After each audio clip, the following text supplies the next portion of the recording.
When you see fixing people's emotion is love, you guys, you know a lot of us have been taught, whether through our family cultures or our own life experiences, that love means fixing someone else's pain.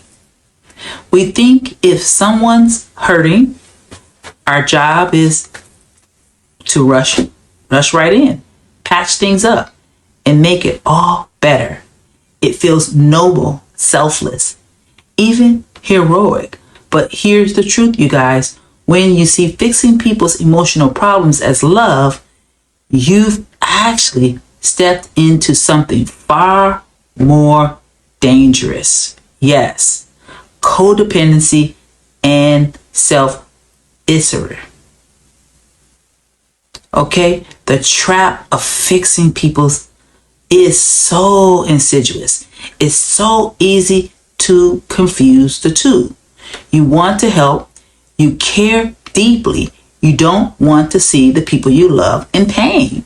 But here's the problem, you guys. When your version of love is always about repairing, rescuing, or managing another person's emotions, it stops being love and starts being controlling. Yes, wrapped in kindness, you guys.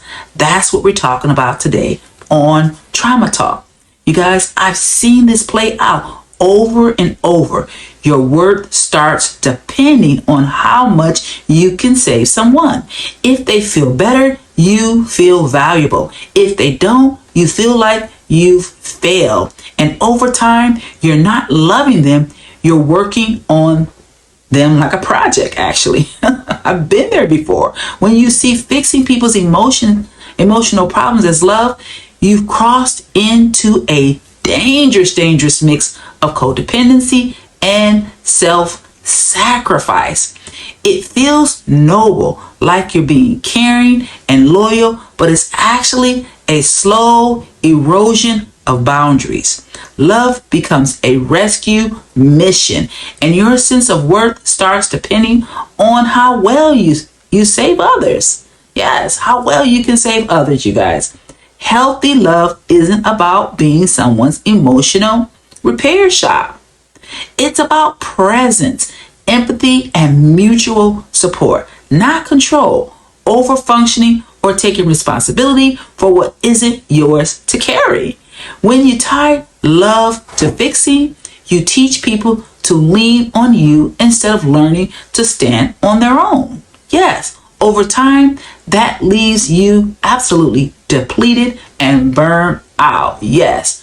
So become resentful and unsure who you are outside of being the helper, the helper. Okay. So real love says, I care deeply about you, but I trust you to do your work while I do mine. It's compassion, you guys, without overreach, support without self-erasure, okay? And connection without control. Yes, connection without control. That's what we're talking about here, you guys.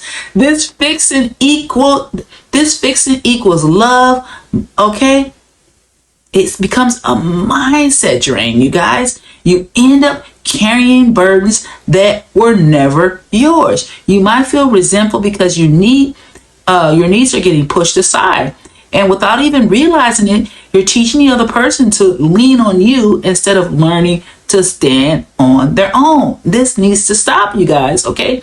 It's not sustainable. No, not even close to sustainable. Eventually, the resentment builds up. You start to question why no one is showing up for you the way you show up for them. And deep down, you lose touch with who you are when you're not the helper. Yes, you don't even have an identity outside of being a helper or a healer or a fixer. Okay?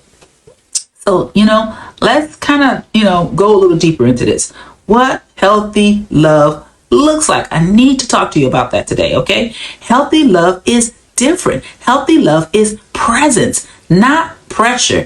It's empathy, not overreach.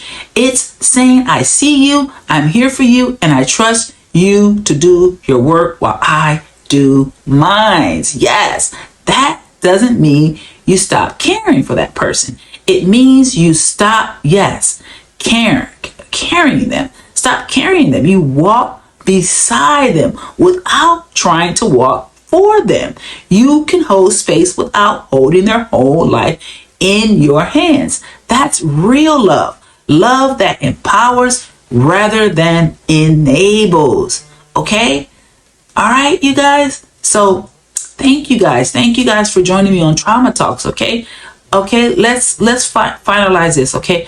Are you fixing or loving? Okay? If you're not sure whether you're loving or fixing, ask yourself a simple question. Am I doing this because they asked me for help or because I can't stand to see them struggle? Okay? Yes. Okay? Do I feel anxious or guilty if I'm not helping? Okay? Do I feel anxious or guilty if I'm not helping? Am I afraid they'll leave or stop loving me if I stop being there in this way? Okay? Do I fear that? Okay? If your answer leans towards anxiety, guilt, or fear, it is time to pause and reevaluate this whole entire relationship.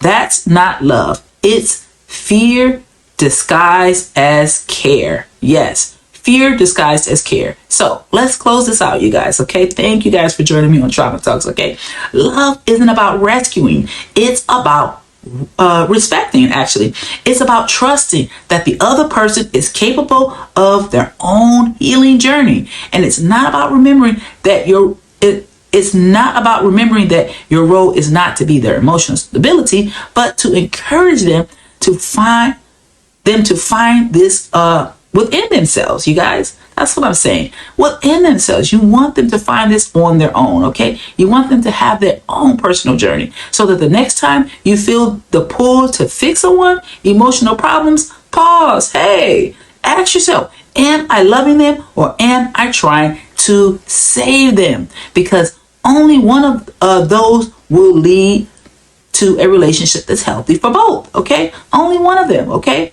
So thank you guys once again for watching Trauma Talks, you guys. And if you like this, I can also you can also find out more about this if you reach out to me and, book a clarity call or something. I can tell you more about how I help people heal and how maybe I can help you heal. Okay. So thank you for watching Trauma Talks. Okay. And I'll see you guys next time. Okay. Bye.